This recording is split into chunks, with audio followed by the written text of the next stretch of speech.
రెండవ తిమోతికి రాసిన పత్రిక 4వ అధ్యాయం.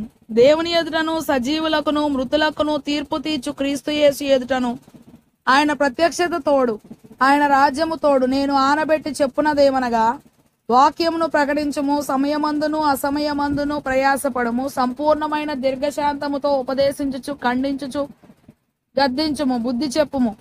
ఎందుకనగా జనులు హితబోధను, ఆరోగ్యకరమైన బోధను సహింపక దురద చెవులు గలవారై తమ స్వకీయ దురాశలకు అనుకూలమైన బోధకులను తమ కొరకు పోగు చేసుకొని సత్యమునకు చెవినీయక కల్పనా కథల వైపునకు తిరుగు కాలము వచ్చును.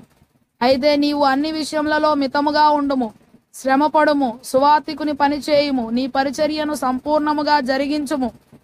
నేనిప్పుడే పానార్పణముగా పోయబడుచున్నాను, నేను వెడలిపోవు కాలము సమీపమై ఉన్నది.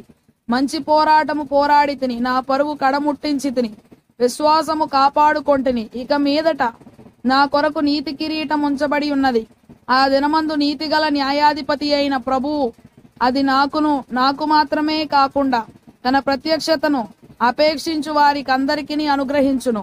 నా యొద్దకు త్వరగా వచ్చుటకు ప్రయత్నము చేయుము. దేమా ఇహలోకమును స్నేహించి నన్ను విడిచి దెసలోనికకు వెళ్ళెను. క్రేస్కే గలతీయకును తీతు దల్మతీయకును వెళ్ళిరి. లూకా మాత్రమే నా యొద్ద ఉన్నాడు. మార్కును వెంటబెట్టుకొని రమ్ము, అతడు పరిచారము నిమిత్తము నాకు ప్రయోజనకరమైన వాడు. తుకికును ఎఫెసునకు పంపితిని. నీవు వచ్చునప్పుడు నేను త్రోయలో కర్పునొద్ద ఉంచి వచ్చిన అంగీని, పుస్తకములను, ముఖ్యముగా చర్మపు కాగితములను తీసుకొని రమ్ము. అలెగ్జాంద్రు అను కంచరివాడు నాకు చాలా కీడు చేసెను. అతని క్రియల చొప్పున ప్రభు అతనికి ప్రతిఫలమిచ్చును. అతని విషయమై నీవును జాగ్రత్తగా ఉండుము. అతడు మా మాటలను బహుగా ఎదిరించెను. అయితే నా ద్వారా సువార్త పూర్ణముగా ప్రకటింపబడు నిమిత్తమును అన్యజనులందరూ దాని విను నిమిత్తమును ప్రభువు నా ప్రక్క నిలిచి నా పక్షమున ఉండి నన్ను బలపరచెను గనుక నేను సింహము నోట నుండి తప్పింపబడితిని. ప్రభు ప్రతి దుష్కార్యము నుండి నన్ను తప్పించి తన పరలోక రాజ్యమునకు చేరునట్లు నన్ను రక్షించును. యుగ యుగములు ఆయనకు మహిమ కలుగునుగాక. ఆమేన్. ప్రిస్కకును అకులకును ఒనేసిఫోరు ఇంటి వారికి నా వందనములు. ఎరస్తు కొరిందులో నిలిచిపోయెను. త్రోఫిము రోగి అయినందున అతని మిలేతులో విడిచి వచ్చి తిని.